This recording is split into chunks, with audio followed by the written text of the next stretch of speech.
Ora, irmãos, rogamo-vos pela vinda de nosso Senhor Jesus Cristo e pela nossa reunião com Ele, que não vos movais facilmente do vosso entendimento, nem vos perturbeis, quer por espírito, quer por palavra, quer por epístola, como de nós, como se o dia de Cristo estivesse já perto. Ninguém de maneira alguma vos engane, porque não será assim sem que antes venha a apostasia e se manifeste o homem do pecado, o filho da perdição, o qual se opõe e se levanta contra tudo que se chama Deus ou se adora, de sorte que se assentará como Deus no templo de Deus, querendo parecer Deus. Amados, essa semana circulou aí na internet, um assunto muito forte, e as pessoas muito alvoroçadas falando sobre a questão de um chip que possivelmente seria o selo da besta, que teria chegado no Brasil. Mesmo que essa notícia tenha sido infundada, tenha sido inventada, criada, não tenha tido fundamento, foi uma mentira. Todavia essa notícia, ela acabou despertando algumas pessoas, em relação a esse assunto. Porque havia pessoas que há tempo, irmãos, sequer falavam da vinda de Jesus. Havia pessoas que há tempo sequer almejavam a vinda de Jesus. E quando surgiu esse assunto do chip, de possivelmente ele ser a marca da besta, algumas pessoas ficaram preocupadas ao ponto de buscar se aproximar mais de Deus. E deixando para nós claro uma coisa, meus irmãos, que é preciso que nós falemos, preguemos, abordemos esse assunto. Que é preciso que nós toquemos essa trombeta aqui na igreja, nas congregações, nas ruas, nas praças, nos lugares onde nós fazemos evangelismo.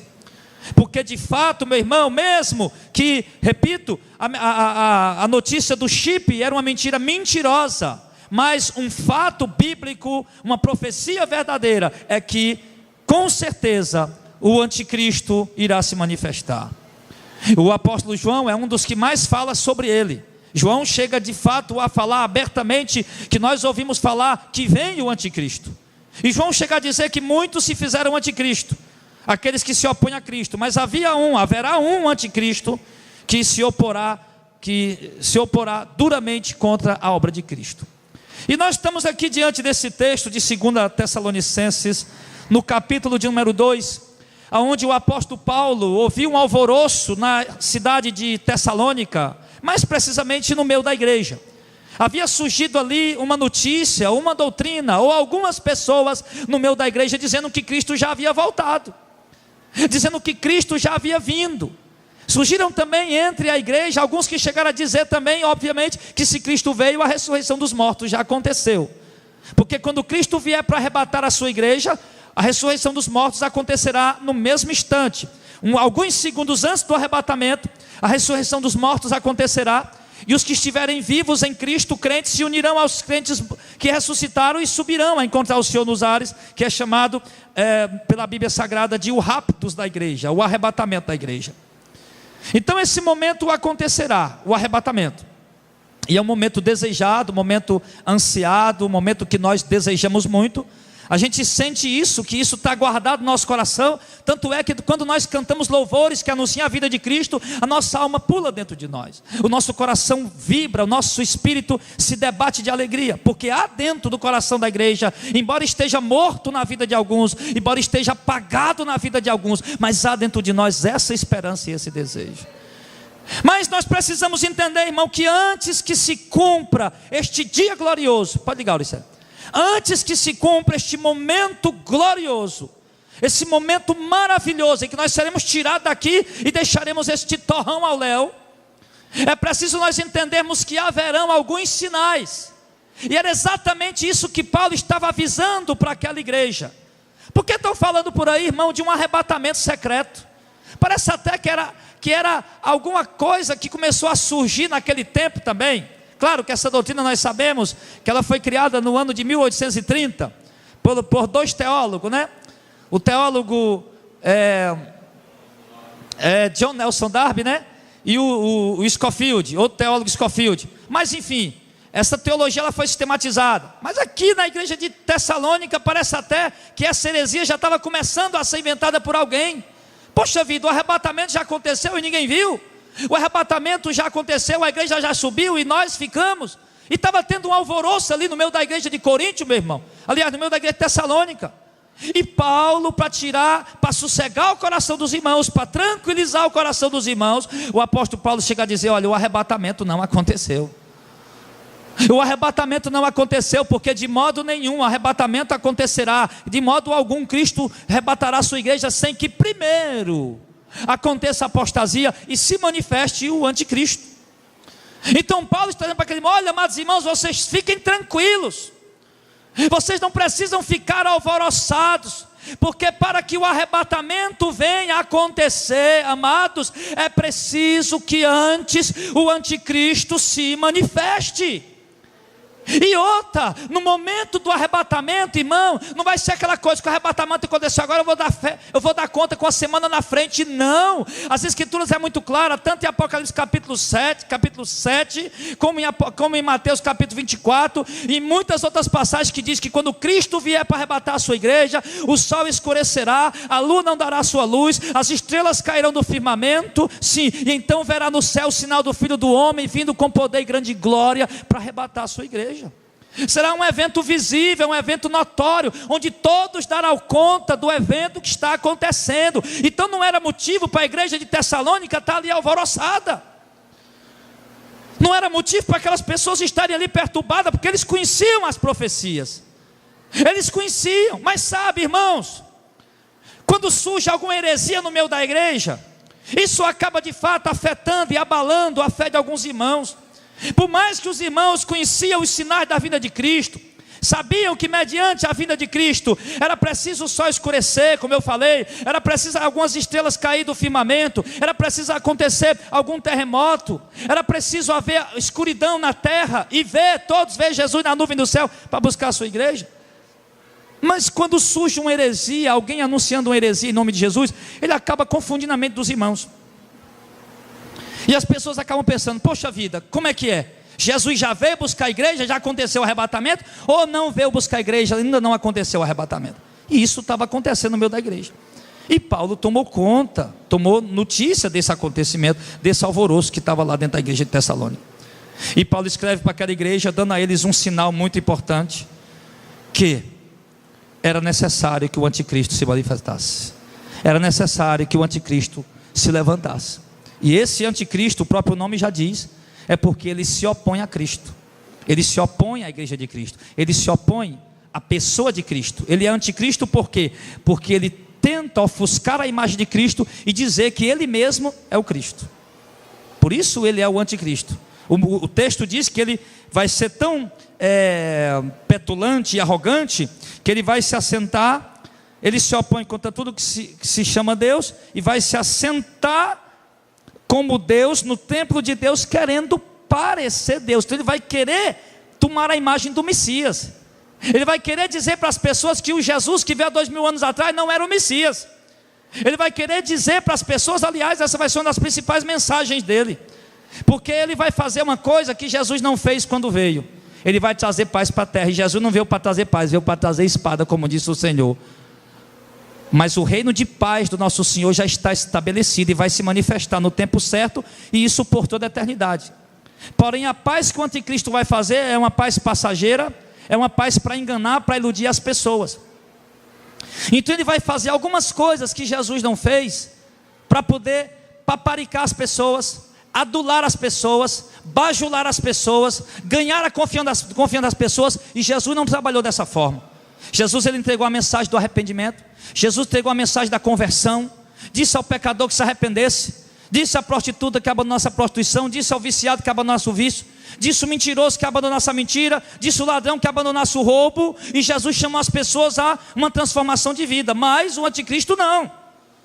O anticristo, como o reinado dele é um reinado terreno, temporal, aqui na terra por enquanto, quando ele se manifestar, muito pelo contrário, ele vai permitir que as pessoas satisfaçam todos os seus deleites e prazeres pervertidos, todos os seus deleites e prazeres imorais, com aparência de piedade, de que ele é uma pessoa boa. que as pessoas têm o direito de gozar, de satisfazer o prazer da carne, de gozar o prazer da carne. Afinal de contas, Deus deu ao homem esses prazeres, essas vontades, então o homem tem que usufruir disso. O anticristo vai falar sobre isso. E com esse tipo de pregação, dando às pessoas o que elas querem, sem santidade, sem privações, sem renúncia, ele vai ganhar a confiança das pessoas, junto com as demais obras que ele vai realizar. Mas ele diz que esse anticristo vai se manifestar. E quando esse anticristo se manifestar, é por esse propósito que eu trouxe essa mensagem essa noite, igreja. É para começar a preparar você para esse momento. Porque, irmão, eu vou lhe dizer com todo o meu coração, eu acredito que está muito perto. E eu creio que está muito próximo de nós vermos aí o filho da iniquidade, o filho do mal se levantando aí entre as nações. Nós olharmos para o cenário mundial hoje, irmão, nós podemos ver que está muito próximo da ascensão dele. Sim, nós temos aí as guerras, ao invés de melhorar, piorando. As crises financeiras nos países, ao invés de resolver, se agravando mais. Epidemias novas, eu não sabia, esse Zika vírus que surgiu aqui no Brasil agora esse ano, era uma epidemia nova, eu estudei sobre ele agora essa semana. Nova, uma epidemia nova, que o cientista não conhecia. E com a picada daquele mosquito, né, muitas pessoas contraíram chikungunya, Zika vírus e não sei o que mais. E agora está um surto lá no Nordeste, lá no Sudeste, São Paulo e Rio de Janeiro, estão sofrendo um surto de Zika. E agora, como se não bastasse, eu vi uma matéria num jornal aqui do Ceará essa semana, que esse Aedes aegypti, agora ele está trazendo uma doença nova. Além da dengue, além do chikungunya, além do Zika, agora outra doença que faz 200, 300, 500 anos que ela existia e matou muita gente, agora ele está contaminando as pessoas também com ela. Então nós vemos as epidemias cada vez piorando mais, aumentando epidemias novas, armas nucleares sendo feitas, a Rússia com uma potência nuclear extraordinária, o Irã com outra, os Estados Unidos com outra ainda maior, países ali, meu irmão, numa tensão terrível, basta o camarada apertar o botão, uma bomba explode em uma cidade do tamanho de Fortaleza, como se não valesse nada, como se estivesse estourando um balão, na hora, sem contar, meu irmão, da química que ele vai espalhando pelo ar e vai matando outras pessoas num raio ainda mais longe.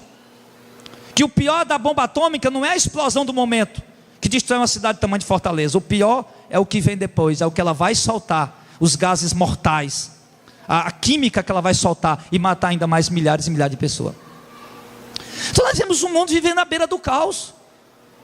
Nós podemos ver, irmão, e saber. Nós vimos agora, recentemente, esse Papa Francisco dizendo que o mundo precisa de um líder mundial. E isso ele está falando isso para quê? Já para o cumprimento dessa profecia, para que quando esse líder mundial se levantar, as pessoas não estranhem, porque de fato o mundo está precisando de alguém que resolva esses problemas, de alguém que resolva essas guerras, porque a ONU não está conseguindo, os Estados Unidos não estão conseguindo, a Rússia não está conseguindo, a China não está conseguindo. Então é preciso que se levante um homem, uma pessoa que venha conseguir isso. Então já estão anunciando a chegada de um líder mundial, meu irmão. Então isso para nós, igreja, é um alerta de que nós estamos prestes a ver a ascensão do anticristo. Então Paulo diz que ele vai se levantar, e vai se levantar com arrogância, com prepotência, com orgulho, com soberba, querendo parecer Deus, querendo tomar o lugar de Cristo. E lá em Apocalipse capítulo 13, é onde vem agora o alerta para a igreja, onde nós vamos agora discorrer um pouco. Nós vamos ver aqui em Apocalipse capítulo 13, que quando ele se levanta, ele não se levanta sozinho não.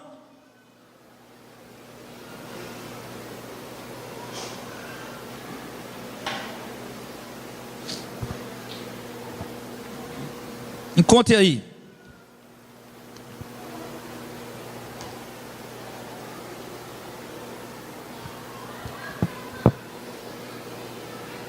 Apocalipse capítulo 13. Agora o Apocalipse capítulo 13 mostra o momento que ele se levanta. Paulo profetizou dizendo que ele tinha que se manifestar para que a igreja fosse arrebatada. Igreja, não fique em alvoroço, porque antes do arrebatamento da igreja, tem que se manifestar, tem que haver uma outra manifestação antes da de Cristo, que é a manifestação do anticristo. E aqui em Apocalipse 13 mostra a manifestação desse ser, e ele não se manifesta sozinho. Ele se manifesta como sendo uma potência, no versículo 1: e pus-me sobre a areia do mar, E vi subir do mar uma besta que tinha 7 cabeças e 10 chifres. Essas 7 cabeças, irmão, em Apocalipse capítulo 17 explica o que é. São 7 montes, mas também são 7 reis, de onde o anticristo vai sair. E os 10 chifres são 10 nações que vão dar a ele o seu poder. E sobre o chifre 10 coroas, e sobre as cabeças o nome de blasfêmia. E a besta que eu vi era semelhante a um leopardo, seus pés como de urso, a sua boca como de leão. Aqui fala da força que ele tem. E o dragão, que é o diabo, deu-lhe o seu poder, e o seu trono, e grande poderio. E vi uma de suas cabeças como ferida de morte, e a sua chaga mortal foi curada. E a terra toda se maravilhou após a besta, e adoraram o dragão que deu à besta o seu poder, e adoraram a besta dizendo: quem é semelhante à besta, quem pode batalhar contra ela? Para só um momento, para a gente poder não ir muito longe, para não perder o contexto. Então Paulo profetiza: primeiro o anticristo tem que se levantar antes do arrebatamento. Em Apocalipse capítulo 13, João vê a ascensão dele, o momento em que ele se levanta, o momento em que ele emerge, o momento em que ele assume a autoridade, o poderio. E nós podemos ver aqui que João descreve ele como uma figura diabólica, como uma figura de um monstro. E algumas pessoas vão interpretar isso, vão achar que é um bicho de 7 cabeças e 10 chifres que vai se levantar realmente, mas não. João está tendo aqui uma visão, mas ele explica em Apocalipse 17, que esse aqui é um homem. E esse homem, ele vem da dinastia de 7 reis, os 7 montes. Os 7 montes fala da localização de onde vai sair esse rei. As 7 cabeças fala de 7 montes, que é a localização de onde ele vai sair. E fala também de 7 reis, que é a dinastia da qual ele vai surgir. E os 10 chifres fala de mais 10 reis, que darão a ele o seu poder. E nós todos aqui sabemos, irmão, que nação nenhuma nessa terra, por mais poderosa que seja, as maiores potências do mundo, China, Estados Unidos, Rússia, essas potências extraordinárias, de um poder extraordinário, de um exército gigantesco, nenhuma dessas nações tem mais do que 2 ou 3 nações aliadas a ele. E outra coisa, por mais que tenham 2 ou 3 nações aliadas a ele, nenhum entrega para ele o poder totalmente. Nenhuma nação entregou aos Estados Unidos totalmente o seu poder. É aliado, ajuda, dá um auxílio, mas sempre com o pé atrás. Mas com o anticristo será diferente. Esses 10 chifres, que são 10 reis, entregarão a ele totalmente, deliberadamente o poder. Está aqui nas tuas mãos, porque ele é um político. Está aqui nas tuas mãos, é tudo teu, usa como tu quiseres. Nação nenhuma teve isso até hoje. Então isso mostra, irmão, da potência extraordinária que será esse político, esse anticristo. E o texto diz, irmão, que quando ele se manifestar com essa glória humana, com essa glória terrena, toda a terra vai se maravilhar diante dele. Após ele, quer dizer, toda a terra vai se maravilhar seguindo ele. E no verso 4, como a gente leu, que vão adorar ele, vão adorar tanto o diabo, que é o dragão, como vão adorar a besta também. E dizendo: quem é semelhante à besta? Quem pode batalhar contra ela? Olha o poder que ele vai ter, olha a potência que ele vai ser. As nações do mundo inteiro estarão dizendo isso. Mas quem pode guerrear contra esse político? Quem pode guerrear contra esse homem? Estão dizendo aqui: quem pode guerrear contra ele? Quem pode batalhar contra ele? Ninguém. Tão grande a potência, qualquer um que se atrever e guerrear contra ele vai ser fulminado na hora. Ninguém pode se levantar contra ele, irmão. Nós estamos vendo aqui o que, irmão? A potência que esse homem vai ser quando ele se levantar. Ele não vai se levantar para brincar. Ele não vai se levantar aí, ele não vai estar jogado à sorte aí, se der certo, se não deu. É uma profecia que vai estar se cumprindo. Agora o pior de tudo, meu irmão, é que no momento em que ele se levantar com essa potência, nós já vimos que ele vai ganhar a confiança das pessoas. Por que ele vai ganhar a confiança das pessoas? Porque ele vai conseguir fazer o que ninguém mais conseguiu até hoje. Ele vai conseguir acabar com a guerra, vai conseguir trazer a paz, vai conseguir unificar a moeda do mundo inteiro, vai conseguir facilitar o comércio internacional, vai conseguir resolver a fome no continente africano, vai conseguir, irmãos, resolver a situação de muita gente. E o pior, vai conseguir unificar as religiões, ao ponto de ser estabelecido, meu irmão, uma lei chamada de intolerância religiosa, que inclusive já existe rascunhos dela por aí. Já existe essa lei aqui no Brasil, intolerância religiosa. O que é intolerância religiosa? Não, cada qual tem o direito de ver sua religião e pronto. Claro, nós somos a favor disso, é lógico. Mas somos a favor também de Cada um vive sua religião, mas cada um também tem o direito de pregar o que quer. E se a minha pregação eu pregar o que eu creio, o que eu quero, eu posso também pregar e combater aquela religião como uma religião elege. Só que se eu pregar e combater aquela religião como sendo heresia, isso vai ser tido como intolerância religiosa e eu vou ser preso. Se eu pregar dizendo, meu irmão, que a Maria não é medianeira, isso vai ser um motivo para me prender.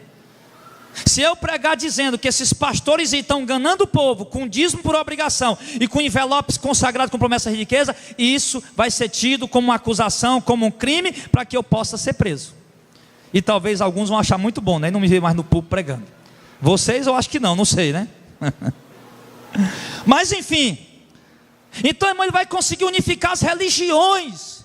Os muçulmanos vão estar unidos com cristãos. Onde é que já viu um negócio desse? Unido com os espíritas, unido com todos os tipos de religiões do mundo, religiões extremistas também, além do Islã, religiões também que acabam matando pessoas, sacrificando pessoas, vão estar todos unidos em paz.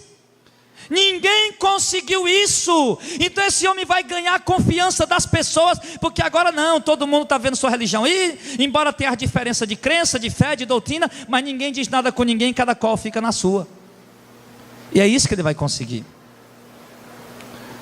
Porque se a gente prestar atenção, irmão, o motivo de algumas guerras que estão acontecendo no Oriente Médio é religioso. O motivo de algumas guerras que estão acontecendo ali é o Estado Islâmico, que é uma religião e é uma política junto, querendo tomar terreno, tanto no poder político como no poder religioso. As guerras que estão acontecendo no Oriente Médio estão ligadas à religião e à política. Não só a política, não só a religião, mas a política e a religião. Então ele vai resolver tudo isso, ele vai ganhar confiança, as pessoas vão estar maravilhadas. Agora ele começa a reinar, ele entra no cenário com força, com uma potência que ele é. E o texto do verso Deus, para blasfemar do seu nome e do seu tabernáculo e dos que habitam no céu. Então ele vai começar a blasfemar de Deus. Vai começar a blasfemar do tabernáculo onde Deus habita, onde Deus está. Vai começar a blasfemar, sim, dos que habitam no céu, dos anjos, arcanjos, querubins, serafins, do próprio Deus e do próprio Cristo. Ele vai blasfemar. E as pessoas vão estar maravilhadas com isso. Por quê? Porque ele vai sentar como Deus no templo de Deus, querendo parecer Deus. Então as pessoas vão achar que ele é o Deus encarnado, como Cristo foi. E então, meu irmão, no verso número 7, começa a nossa perseguição, começa o nosso sofrimento, onde alguns irmãos da internet estão dizendo, pastor Radiel, se o senhor quer passar pela grande tribulação, que você passe, né? E você só não vai passar, meu camarada, se você morrer, porque se você estiver vivo, você vai passar também. Porque a Bíblia está mostrando isso aqui para nós. Nós não estamos aqui lendo ela de cabeça para baixo, nem em grego, nem em hebraico não, nós estamos lendo em português, entendendo claramente o que ele está falando. Ele está dizendo que foi-lhe permitido fazer guerra aos santos e vencê-los, e deu-se-lhe poder sobre toda a tribo, nação e língua. E quem é os santos? Será Jerusalém, Israel, o povo judeu? De modo algum. Desde que Cristo instituiu o novo pacto, os santos não são mais a nação judaia. Os santos agora são aqueles que creem nele, aqueles que se convertem a ele. Então ele se refere aqui à igreja. Ele se refere ao povo santo, à igreja do Senhor. E ele diz que vai ser permitido ele fazer guerra a nós e nos vencer. E ele vai receber poder sobre toda tribo, nação e língua. Então, meu irmão, entenda. Paulo disse, olha irmãos, antes do arrebatamento o anticristo tem que se levantar primeiro. E agora nós entendemos o resto da profecia. O anticristo tem que se levantar e virá uma grande tribulação contra a igreja. Queridos, antes do arrebatamento o anticristo vai se manifestar. E quando o anticristo se manifestar, ele não vai se levantar sozinho. O texto diz aqui que ele é a encarnação do próprio diabo aqui na terra. E ele vai ter potências e potências bélicas e armas e nações ao seu lado. O mundo inteiro vai estar prostrado aos seus pés. E ele vai perseguir a igreja. Observe, o texto não diz que ele perseguirá outras pessoas a não ser a igreja. O texto não diz, ele vai perseguir os Estados Unidos, ele vai perseguir os coreanos, não, ele vai perseguir a igreja. É o alvo dele, os santos. Ele vai perseguir os santos. Então, meu irmão, nós desejamos a vinda de Cristo? Amém. Nós esperamos o tocar da trombeta e o céu se abrir e Cristo vir nos buscar? Amém. Mas temos que entender uma coisa, que nós iremos passar pelo maior tempo de provação que a igreja moderna já imaginou de passar. Do mesmo jeito que a igreja primitiva enfrentou a provação para ser aprovado, a igreja moderna vai enfrentar uma aprovação também para ser aprovado. E essa aprovação é chamada de a perseguição do anticristo contra a igreja. Será um tempo de grande tribulação contra a igreja. E nós precisamos nos preparar para isso. Tem muita gente pensando que igreja é um showzinho. Não, eu vou para o showzinho gospel. Eu vou dançar, vou dançar. Até sertanejo universitário gospel já tem. Eu liguei uma rádio agora de tarde, estava lá o cara cantando. Não sei o que, não nem me lembro mais da música, não lembrar, só ia cantar um pouquinho aqui. Não abro mão, minha vitória, não sei o que tem mais lá. Sertanejo universitário, igual as músicas do mundo, do mesmo jeito. E os irmãos estão lá, tira o pé do chão, vai e dança. Irmão, isso é uma porcaria. É isso que o diabo está colocando na mente da igreja. É para lá que eles estão. Irmão, eu vejo uma geração de jovens tão inteligentes no Brasil. Eu vejo jovens altamente qualificados, capacitados. Jovens que protestam contra um governo corrupto. Jovens que protestam contra a covardia, jovens que protestam contra o racismo, contra o preconceito. Mas eu vejo esses mesmos jovens inteligentes sendo laçados por esse sistema religioso diabólico, meu irmão. E eles estão ali laçados e presos, meu irmão, sendo levados como ovelhas ao matadouro pela mão do diabo, e eles não fazem ideia. Quanto, coitado dos pais crentes que tem enfrentado luta com os filhos. Não, papai, eu quero ir para o show gospel. Vai não, vai ficar em casa. Isso é coisa do demônio. Isso é coisa. Outro dia um amigo meu, faz tempo já, um amigo meu queria trazer o filho dele aqui para Fortaleza, lá do interior, para me levar o filho dele para o show gospel. Meu amigo, leva a mal não. Se você quiser vir para minha casa, dormir aqui, almoçar mais eu jantar, mas deixar ninguém em show gospel eu nem vou deixar e nem vou buscar. E acabou a história. Estou inventando isso. Por que o evangelho é tão legal aí? Por que é tão legal? Olha para o evangelho que os apóstolos viveram. Olha para o evangelho, olha porque a igreja primitiva viveu. Olha se tinha alguma coisa legal naquilo, meu irmão. Olha se tinha algum motivo daqueles homens estarem dançando ali. Vamos dançar na presença de Deus. Aqueles homens vinham de joelho no chão, meu irmão, chorando, gemendo, clamando: vem Senhor, Maranata, vem Senhor. Eles viviam ali a presença de Deus orando. O que está faltando na igreja hoje? Veja isso, os jovens, a mocidade, irmão. Umas mulheres já de 30, 40 anos, meu irmão, ali, igual um jovenzinho dentro do show gospel, atrás do namorado. Vá, meu irmão, vá se converter, minha senhora. Eu já vi isso, irmão, já vi. Fui evangelizar em porta de show gospel. Mulher lá já de quarentona já, toda justinha lá, toda coxadinha, com a calcinha coladinha lá, toda pintadinha lá, atrás do namorico lá no show gospel. Que é isso, meu irmão? Onde é que nós estamos indo? Que evangelho é esse? Que doutrina é essa, meu irmão? Você não consegue enxergar não que isso é a preparação para a chegada do anticristo. Ele quer pregar a igreja despreparada. Quando vier a perseguição, eles não vão aguentar, eles não vão conseguir, meu irmão. Por quê? Porque acharam que o evangelho era uma brincadeira, o evangelho era uma diversão. E o evangelho não tem nada a ver com isso. O evangelho não tem nada a ver com isso. Mas o anticristo, o diabo, está trabalhando direitinho para chegar e pegar uma parte da igreja despreparada. Mas nós vamos começar a tocar essa trombeta agora, em nome de Jesus. Começar a tocar essa trombeta hoje, em nome de Jesus. Por quê, pastor? Porque quando ele chegar, ele não vai deixar nós pregar. Nós vamos pregar, mas vamos pregar e vamos ser presos na mesma hora. Vamos pregar, vamos para a rua pregar, mesma hora. Eles vão passar, bora. Está tirando a ordem aí, rapaz. Que pregação é essa? Que negócio é esse aí? Vamos para a cadeia. O negócio vai ser estreito, meu irmão. Então a gente tem que começar a avisar hoje. Porque vai chegar esse tempo. Vai chegar essa hora. Vai chegar. Aonde ele vai se levantar. E o texto diz que ele vai fazer guerra aos santos e vencê-los. Ele vai se opor à igreja duramente.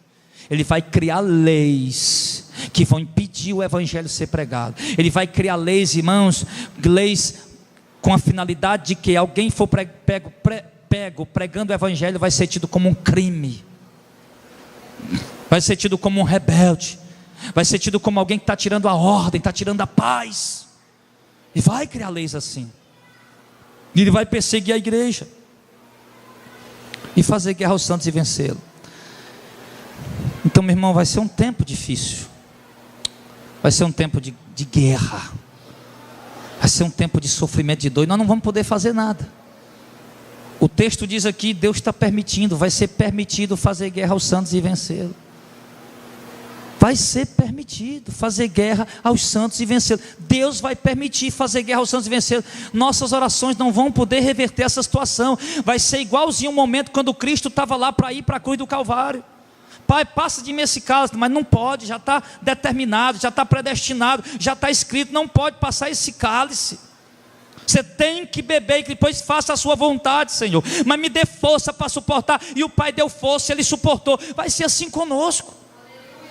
Nós vamos orar, Senhor, passa de nós essa hora. Quando nós olhar para a Bíblia, vamos dizer, não pode, mas dar-nos força para suportar, para enfrentar. Vai ser assim. E nesse tempo, meu irmão, se nós não quisermos ser os primeiros a morrer, nós vamos ter que fugir. Se nós não quisermos ser os primeiros a morrer, nós vamos ter que se esconder em algum lugar. Porque Ele vai criar leis, irmãos, leis para atrapalhar a vida da igreja. O texto diz, deixa eu chegar a dizer aqui, no verso de número 8: e adoraram a todos que habitam sobre a terra, esses cujos nomes não estão escritos no livro da vida do Cordeiro que foi morto desde a fundação do mundo. Apenas os que não são salvos é que adorarão a Ele, e maravilhados ficarão. Mas os que têm o nome no livro da vida não ficarão maravilhados coisa nenhuma. Se alguém tem ouvido, ouça. Se alguém leva em cativeiro irá. Se alguém matar a espada, necessária é que a espada seja morto. Aqui está a paciência, a fé dos santos. O que é que ele quer dizer? Que a igreja vai sofrer e não poderá resistir à ação dele, não poderá revidar o ataque dele. Se alguém for levado ao cativeiro lá. Se alguém matar a espada, necessária é que seja morta a espada. Ou seja, não podemos resistir e não podemos revidar os ataques dele. Aqui está a paciência e a fé dos santos. Ou seja, o negócio é ficar quieto mesmo, ter paciência e fé e esperar o momento do Senhor. E ele diz no verso 11 em diante que vai surgir um outro ser que vai se unir ao anticristo. E lá em Apocalipse capítulo 19 verso 20 diz que esse ser aqui é o falso profeta. No verso número 11 diz: e vi subir da terra outra besta, e tinha 2 chifres semelhantes aos de um cordeiro, e falava como dragão. E exerce todo o poder da primeira besta na sua presença, e faz que a terra e os que habitam nela adorem a primeira besta, cuja chaga mortal foi curada. Ou seja, faz sinais na sua presença. Ou seja, eles vão estar juntos, vão estar unidos, trabalhando de mão dadas. O poder que o falso profeta, que é a besta de 2 chifres, poder que o falso profeta exerce é na presença do anticristo. Unido ao anticristo, ele exerce esse poder. Agora o interessante é que o falso profeta parece o cordeiro, mas fala como o diabo, como o dragão. O dragão é o diabo. Ou seja, ele vai chegar para tentar convencer a religião, porque o anticristo político já convenceu as nações políticas, mas agora precisa de alguém do segmento religioso para convencer os religiosos. Aí esse camarada vai chegar para poder tentar convencer os religiosos a aceitar que o anticristo, que aquele político ali, é o Messias. E como é que ele vai conseguir fazer isso? Ele vai conseguir fazer isso no verso 13: e faz grandes sinais, de maneira que até fogo faz descer do céu a terra à vista dos homens, e engana os que habitam na terra com sinais que foi permitido que fizessem em presença da besta, dizendo aos que habitam na terra que fizessem a imagem à besta, que recebeu a ferida da espada e vivia. Então ele vai começar a fazer milagres. Você sabe que religioso é doido por milagre. O pessoal não está preocupado que está pregando, não. Tem milagre lá, pronto, é Deus que está ali. Pode estar pregando a mensagem que for diabólica, mas tem milagre, é Deus. Tem muitos que pensam isso, né? Então ele vai chegar pregando, ele fala como o dragão, parece o cordeiro, mas fala como o dragão. Vai chegar numa aparênciazinha santinha, parecendo a igreja de Cristo, mas fala como o dragão, porque a doutrina dele é do diabo. Mas aí, com que ele faz os sinais, os prodígios, os milagres, o povo acredita nele. E ali ele engana, o texto diz claramente no verso 14, ele engana as pessoas, as nações, com os milagres que ele realiza. E ali as pessoas, após enganadas, os religiosos dirão: não, certamente esse homem é de Deus, porque olha, o outro aí fazendo milagre com ele, o outro ali operando sinais com ele, prodígios com ele, não, isso é de Deus, não tem como não ser. E ali vão seguir esse sistema, vão se prostrar diante dele. E após ganhar a confiança da sociedade, depois por meio do anticristo, e depois ganhar a confiança dos religiosos por meio do falso profeta através dos milagres, então eles vão ordenar que seja feita uma imagem à besta, e fazer com que a imagem da besta, e foi-lhe concedido, verso 15, foi-lhe concedido que desse espírito a imagem da besta, para que também a imagem da besta falasse, e fizesse que fossem mortos todos os que não adorassem a imagem da besta. O que é isso aqui? Ele está criando leis. Para quê? Para cumprir o propósito dele. Ele não é o anticristo? Se ele é o anticristo, o propósito dele é perseguir Cristo, é combater Cristo, é se opor a Cristo. E quem é Cristo aqui na terra, se não a sua igreja? Nós somos Cristo, representantes de Cristo aqui. Assim como Cristo disse: eu e o Pai somos um, a igreja pode dizer: nós e Cristo somos um, porque Cristo mesmo disse isso no Evangelho de João. Então a forma que ele vai perseguir a Cristo é perseguir na igreja. Lembra quando Paulo perseguia a igreja? Saulo, Saulo, por que me persegue? Mas se eu não estou perseguindo, está perseguindo, você está perseguindo minha igreja. Quem persegue minha igreja, persegue a mim. Então logo, ele vai perseguir a igreja, porque a igreja traz a mensagem de Cristo, e Cristo está com a igreja. E então ele vai criar leis. Você vê aqui que o mundo inteiro está prostrado diante dele, está curvado diante dele, e agora ele estabelece uma lei, que quem não adorar a imagem da besta tem que ser morto. E o mundo inteiro vai adorar a imagem da besta, por quê? Adorar a imagem da besta, meu irmão, isso é um entendimento escatológico muito difícil de se interpretar. Há muitos pensamentos em relação a esse texto. Imagem da besta, alguns acreditam que literalmente ele vai construir um monumento, e aquele monumento vai falar. Antigamente alguns teólogos chegaram a acreditar que seria a televisão, ou o computador, ou algo desse tipo. E alguns também chegam a conjecturar, a pensar e a dizer que a imagem da besta seja o sistema dele por completo. Enfim, mas o certo é que se curvar diante da imagem da besta é se curvar diante do sistema dele. Isso aí é certo. Agora o que é a imagem da besta eu não sei, né? Mas o certo é que se curvar diante da imagem da besta é porque aceitou, é porque recebeu, aceitou, comungou, está realmente crendo que ele de fato é um enviado de Deus. Então, quem não vai se dobrar diante da imagem dele? Todo mundo, meu irmão. O cara vai fazer o que todo mundo esperou a vida inteira, ninguém fez, ele fez, todo mundo vai se curvar sem problema nenhum. Mas há apenas um povo que não se curvará. Quem é? Os santos. E por que ele estabeleceu essa lei? Exatamente para isso. Primeiro, ele quer ser adorado, e segundo, ele sabe que ali os santos não vão se dobrar. Então ele vai criar uma lei que quem não se dobrar diante da imagem vai ser morto. Lembra de Nabucodonosor? Construíram uma imagem de 30 metros de altura para Nabucodonosor. E disse, havia reunido ali gente das nações inteiras do mundo todo. O Nabucodonosor era como se fosse o anticristo daquela época. E disseram: olha, ao som da trombeta, do pífaro, da gaita de fole, da cítara, sim, quando tocar, todo mundo tem que se ajoelhar. Era uma lei, foi baixado o decreto. Todo mundo se ajoelhou. Mas os crentes, a igreja daquela época, os santos daquela época, não se dobraram. Sadraque, Mesaque, Abednego, Ananias, Misael e Azarias. Quando não se dobraram, o que aconteceu? Opa, agora é a hora de pegar esse judeu de uma forma dentro da lei. Não precisa nem a gente transgredir a lei ou passar por cima da lei. Vamos matar eles agora, pronto, debaixo da força da lei. Pega esses camaradas, vem cá, vocês se dobraram? Não, pois a lei dizia que era para se dobrar. Quem não se dobrasse ia ser queimado. Vocês transgrediram a lei, então mediante a lei vocês vão ser queimados, e acabou a história. Pena de morte, era lei. Então eles pegaram o Sadraque, Mesaque e Abednego e colocaram dentro da fornalha de fogo, e lá está Sadraque, Mesaque e Abednego atribulados no meio daquele fogo, passando lá pela grande tribulação deles. Mas aí a palavra de Deus diz o quê? Que o Senhor esteve com eles naquele momento, assim como o Senhor estará conosco no meio dessa grande tribulação. Estaremos atribulados, estaremos perseguidos, sofremos, estaremos, mas o Senhor estará conosco, não esqueça disso. Assim como o Senhor esteve com Paulo quando ele estava sendo decapitado pelo carrasco, assim como o Senhor esteve com Pedro quando ele estava sendo crucificado de cabeça para baixo, como diz a tradição. Assim como o Senhor esteve com Filipe quando ele estava sendo arrastado pelas ruas ali e os seus pedaços do seu corpo ficando pelo meio do caminho. Assim como o Senhor esteve com o Tiago menor quando estava sendo morto com pauladas, com requinte de crueldade. Assim como o Senhor esteve com Barnabé quando ele foi crucificado, pregado no chão, não numa cruz. Assim como o Senhor esteve com Estevão quando estava sendo apedrejado às portas de Jerusalém. Com Tiago quando foi morto ao fio da espada. No meio desse sofrimento, o Senhor estará conosco, igreja. O Senhor estará conosco em nome de Jesus. Como o Senhor esteve com cada um daqueles cristãos que queimaram vivo na arena, lá nas estacas lá em Roma. Assim como o Senhor esteve com cada um daqueles cristãos, meu irmão, que estavam sendo devorados por aqueles leões. Embora os cristãos não entendiam o porquê daquele momento, mas foram fiéis até a morte e receberam a coroa da vida. Assim, se nós formos fiéis até a morte também, receberemos a coroa da glória. A perseguição virá.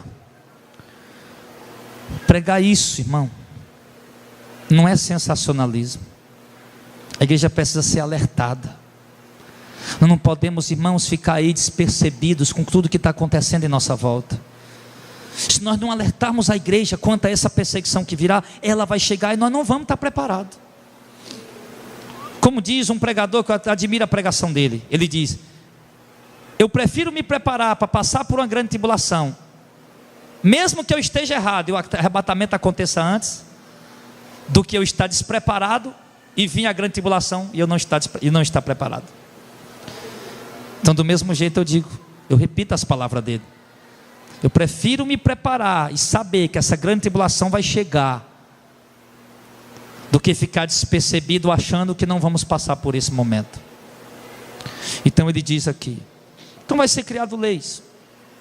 E uma das leis, irmãos, que mais vai pesar é o que está no versículo número 16.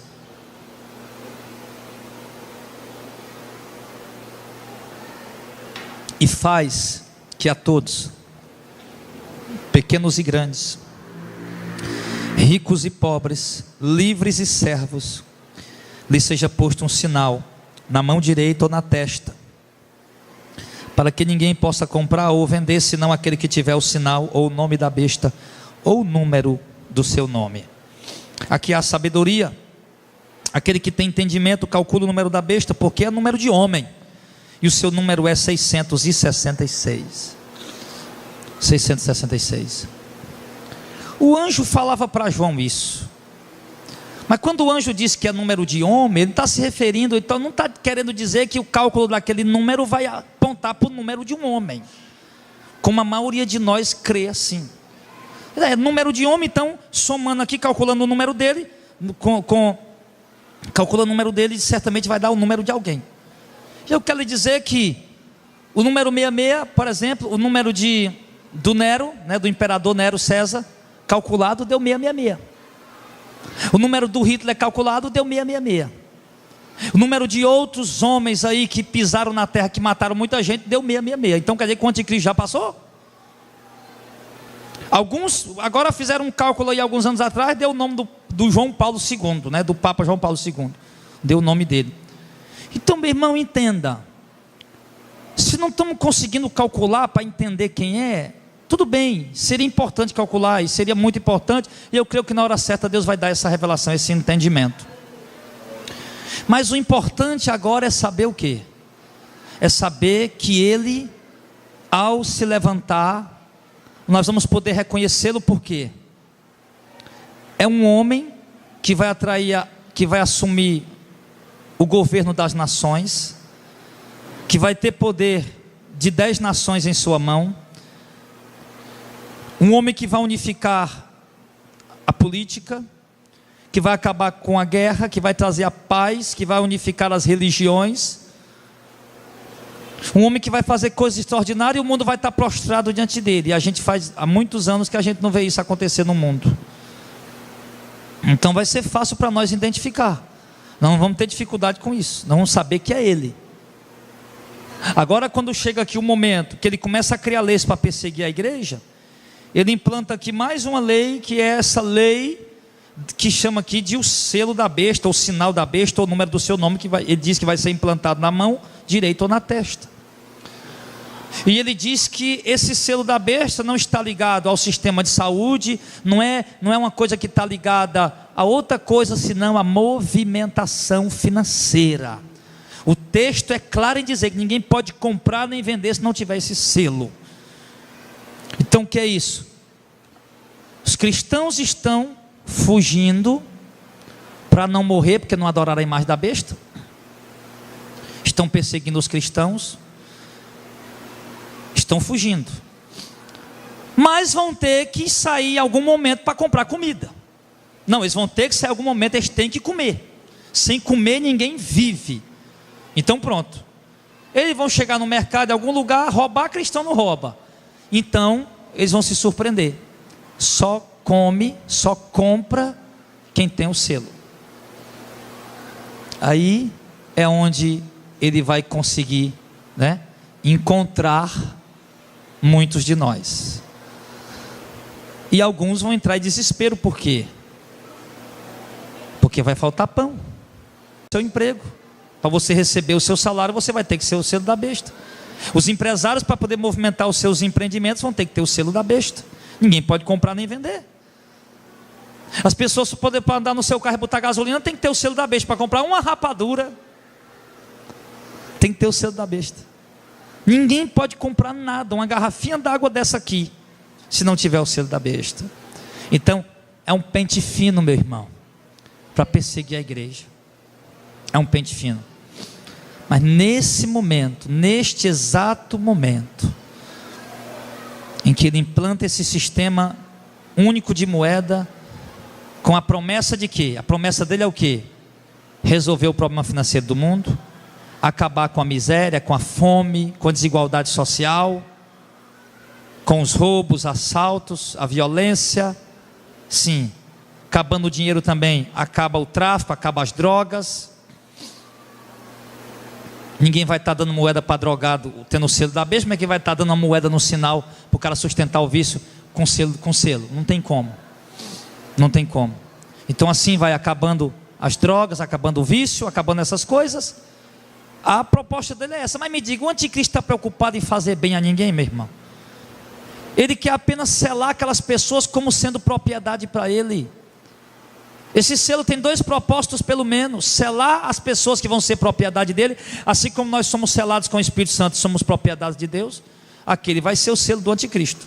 Para as pessoas que receberam o selo, não tem mais como revogar. Quem recebeu o selo não tem mais como revogar. Sim. E o outro propósito é esse, para se tornar propriedade dele. O outro propósito é estreitar, para ele poder encontrar melhor os santos que estão, a quem ele está de fato perseguindo. E aí, nesse momento, todo esse alvoroço, está lá o anticristo nas redes de televisões, está lá o falso profeta nas redes de televisões, está lá o mundo inteiro com bandeira na mão, aclamando o anticristo, o falso profeta, todo mundo maravilhado, e ele ali na televisão, falando desse sistema único, implantando. Os Estados Unidos já colocou, a Rússia já colocou, a China já colocou, até a Coreia do Norte já colocou, então todas as nações devem colocar. E as notícias rolando por aí, e todo mundo ansioso, vai chegar aqui no Brasil, vai chegar aqui no nosso estado, nossa nação, não sei aonde mais, e esse sistema tomando conta do mundo. Enquanto isso, a igreja sendo perseguida, aí de repente Deus levanta um mensageiro.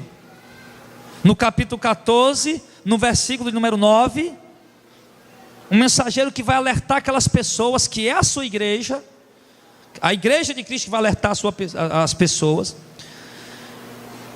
14:9. E os seguiu o terceiro anjo, dizendo com grande voz, falando alto, de uma forma que as pessoas possam ouvir, usando meios que as pessoas possam ouvir: se alguém adora a besta e a sua imagem, e recebeu o sinal na testa ou na mão, também o tal beberá do vinho da ira de Deus, que se deitou, não misturado no cálice da sua ira, e será atormentado com fogo e enxofre diante dos santos anjos, diante do Cordeiro, e a fumaça do seu tormento sobe para todo sempre, e não tem repouso nem de dia nem de noite, os que adoram a besta e a sua imagem, aquele que recebeu o sinal do seu nome. Aqui está a paciência dos santos.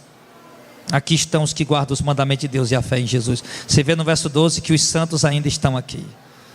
E no verso 13, pior, ele diz: E ouvi outra voz do céu que dizia: bem-aventurados os mortos que desde agora morrem no Senhor. Sim, diz o Espírito, para que descanse dos seus trabalhos e as suas obras os sigam. O que está acontecendo agora? O anticristo, o falso profeta estão dizendo: coloque o selo que isso é uma benção. Por outro lado, os cristãos começam a pregar, os santos começam a pregar: isso aí é o selo da besta. Não coloque, não aceite o selo da besta. Se vocês colocarem a mensagem que nós lemos aqui agora, se vocês colocarem o selo da besta, adorar a imagem dele, aceitar o sinal, você será atormentado com o juízo de Deus por toda a eternidade. E as pessoas vão ficar ali sem saber o que fazer. A gente coloca ou não coloca? Se colocar o selo da besta, recebe a ira de Deus. Mas se não colocar o selo da besta, vai morrer de fome, vai ser perseguido. Porém, fique em paz com Deus. O que fazer agora, no momento? Que vale é o desejo da carne e a aflição que estamos passando? Ou vamos andar pela fé? Ou vamos seguir pela fé? Esse momento vai ser um momento de decisão. Momento de decisão. E você viu que ele disse aqui: quem colocar o selo da besta, o seu sinal e adorar a sua imagem, ou aceitar o seu sistema, vai ser condenado. Resumindo, né? Beberá do cálice da ira de Deus que foi deitado sem mistura. Vai ser condenado. Vai ser condenado. E nós, a igreja, claramente no verso 12, aqui está a paciência dos santos. Isso ele falou aqui mais uma vez para mostrar, no capítulo 13, no versículo 7 ao 8, ele mostra que os santos estarão aqui.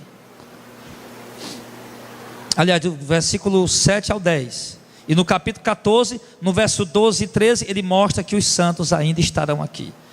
Ele diz claramente que vão ser mortos que não aceitarem. E se nós formos lá para Apocalipse capítulo 20, nós vamos ver a forma com a qual eles matarão alguns de nós. Eu sempre disse aqui, irmão, bem-aventurado o irmão que morrer antes desse tempo. Bem-aventurado. Estando preparado para partir se contar com Cristo, é bem-aventurado. Aí eu vi a partida do nosso querido diácono José Ayrton, que a gente sempre falou aqui muito da vinda de Cristo, do reino de Deus. Eu me lembro a última vez que eu me encontrei com ele para um culto campal, que a gente se via direto. A gente estava lá na praça do Colégio Sério, a gente estava indo para Calcaia, Metrópole, não me lembro, para algum lugar. E ali o Zé Ayrton chegou e estava falando lá da marca da besta, do selo da besta e tal. E o irmão João chegou, ele disse uma brincadeira com o irmão João. Ele disse: está vendo aí, irmão João, olha. E a gente falando ali sobre o selo da besta. E quando foi isso, foi numa sábado, talvez, eu não sei. Quando foi no domingo, não me lembro mais, na semana, quarta ou sexta, ele veio para um culto. Na sexta-feira ele veio para o culto. E ali voltou para casa e morreu. Partiu para Cristo, sem ninguém estar nem esperando. E eu dizia que ele me ouviu dizer muitas vezes, ele ficava bem aqui era o cantinho dele, sempre com a mão levantada, só lembra? E ele dizia: bem-aventurado o crente, meu irmão, que partia antes desse momento. Claro que ninguém quer morrer, mas quando um crente, meu irmão, ele vive na presença de Deus, ele anda com Deus, ele tem comunhão, intimidade com Deus, ele não tem medo da morte.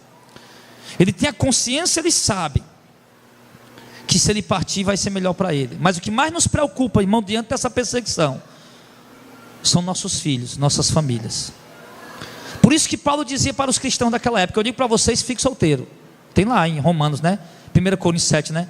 Eu prefiro que vocês fiquem solteiros para evitar a tribulação na carne. Porque uma igreja que estava sendo perseguida, é muito mais fácil você ser perseguido e fugir sozinho do que você ter mulher e filhos para carregar junto. É muito mais fácil. E quando você não tem ninguém, está só, meu irmão, pronto, você não está preocupado com nada. Mas quando você tem mulher, tem filho, aí complica as coisas. Aí você fica atribulado, você fica angustiado com isso. E vai ser difícil, irmão. Vai ser difícil. Pastor, Deus vai permitir isso? Meu irmão, Deus permitiu cristão ser devorado na arena.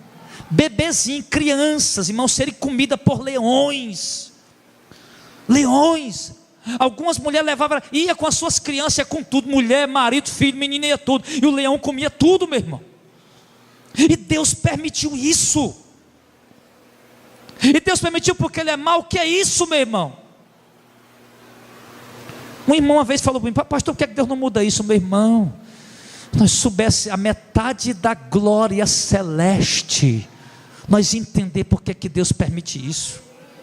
Quando os santos estiverem andando nas ruas de ouro, com corpo glorificado, que não adoece, que não envelhece, não sente dor, que não cansa. Aí nós vamos dizer: tudo que Deus fez foi justo e certo. Quando estivermos andando na glória, lá na glória, um corpo glorificado, nunca mais você vai sentir uma dor de nada. O peso da idade, sabe o peso da idade? A dor nas costas já começa a vir, a dor nos pés, nas pernas. Não vai ter nada disso, meu irmão. Um corpo jovem, cheio de vigor, resplandecente em glória, como as estrelas do firmamento. Isso é glória demais para dar para nós. Poder ver a face dele, Apocalipse 22, verso 4. E verão o seu rosto. Veremos o seu rosto, serviremos a ele. Dia e noite estaremos no seu templo. Lá não haverá noite, as portas não se fecharão, não haverá a luz de sol, nem a luz da lua, nem nada. O mar não existirá mais, as primeiras coisas terão passado. Um reino de justiça e paz e de glória será estabelecido para nós. É a nossa herança. Então por isso João disse, Apocalipse 7, esses são os que vieram de grande tribulação e são dignos de andar com o Cordeiro, e o Cordeiro os guia agora pelas fontes das águas tranquilas da vida. Então, meu irmão, mas primeiro iremos passar por isso, se antes não morrermos.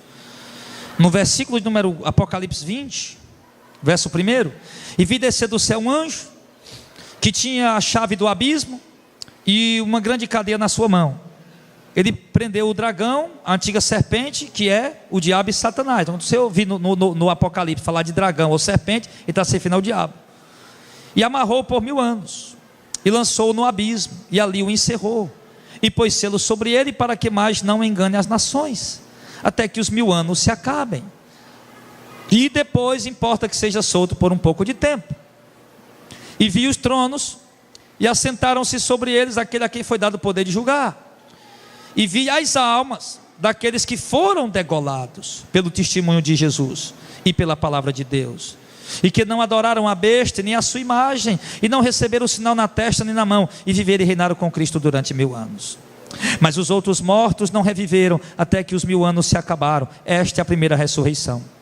Bem-aventurado e santo aquele que tem parte na primeira ressurreição. Sobre este não tem poder a segunda morte, mas serão sacerdotes de Deus e de Cristo, e reinarão com ele por 1000 anos. Serão sacerdotes de Deus e de Cristo. Bem-aventurado quem tem parte na primeira ressurreição. O que está falando? Eu vi a alma dos que foram o quê? No verso 4: degolados pelo testemunho de Jesus, por amor à palavra de Deus. E o que ele diz? E não adoraram a besta, nem a sua imagem, e não receberam o sinal na testa nem na mão.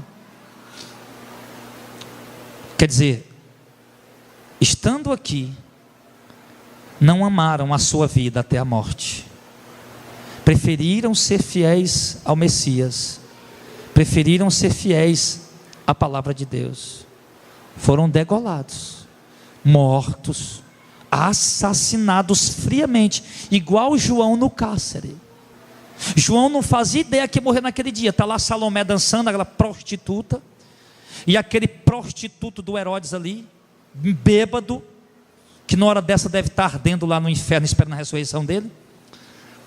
O que é que você quer, minha filha? Eu quero a cabeça do João Batista agora, vai lá buscar. Pegaram o João Batista frio, o maior homem nascido de mulher, o maior profeta que o mundo já teve, o maior servo que Deus já colocou nessa terra, João Batista.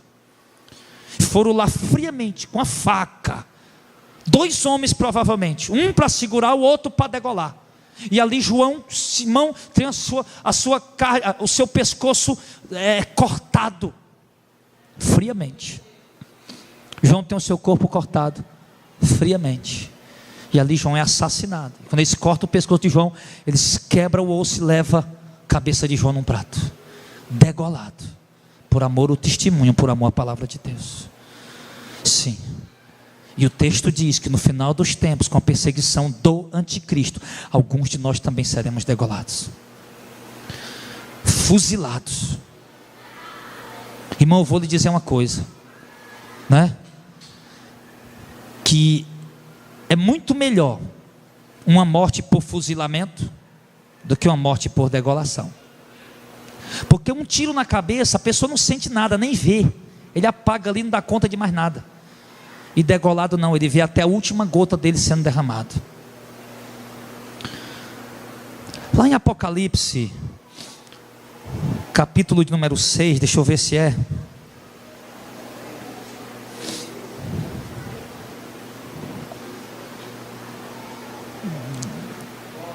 No capítulo 6, no versículo 9.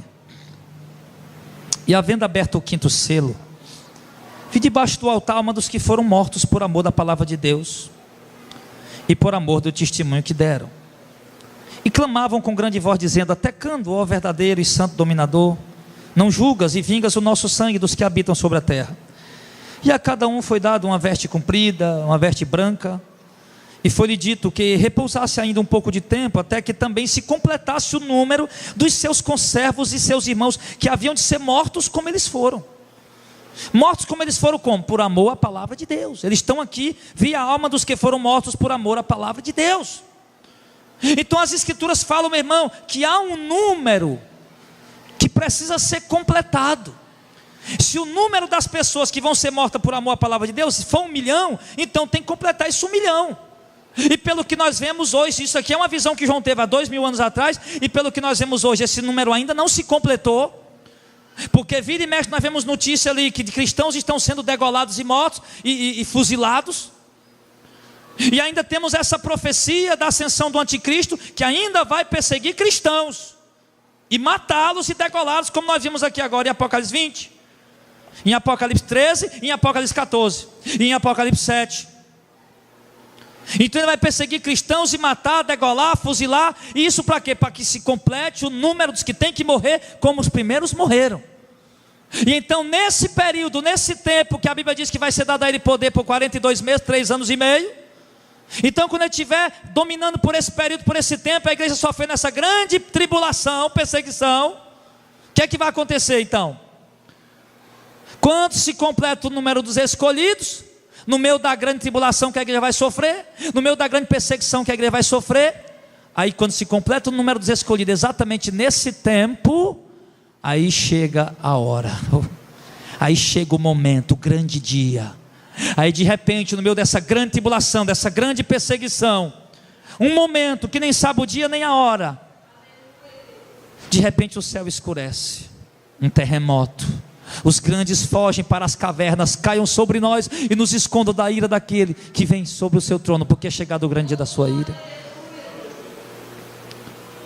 E o céu se escurece, o caos se instala no mundo, e então uma luz brilha no céu, e todos olham, é Ele, é o Messias, em glória, em majestade, com seus anjos, com rijo clamor de trombeta, que virá para resgatar a sua igreja.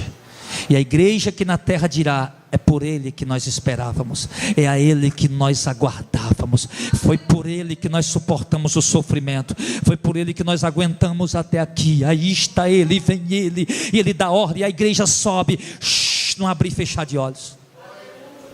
A igreja sobe, não abrir e fechar de olhos, ao céu. E então o céu se fecha, e o terremoto, as estrelas caindo do céu, o mundo em alvoroço, as pessoas em pranto, os crentes desviados, os crentes gospel, os crentes que nunca tiveram compromisso com a palavra de Deus, prostrado no chão dizendo: era verdade, Ele veio. E agora vamos fazer como as 5 virgens loucas: abre a porta, Senhor. Ele vai dizer: eu não vos conheço. E o mundo entrará no pior momento da sua história.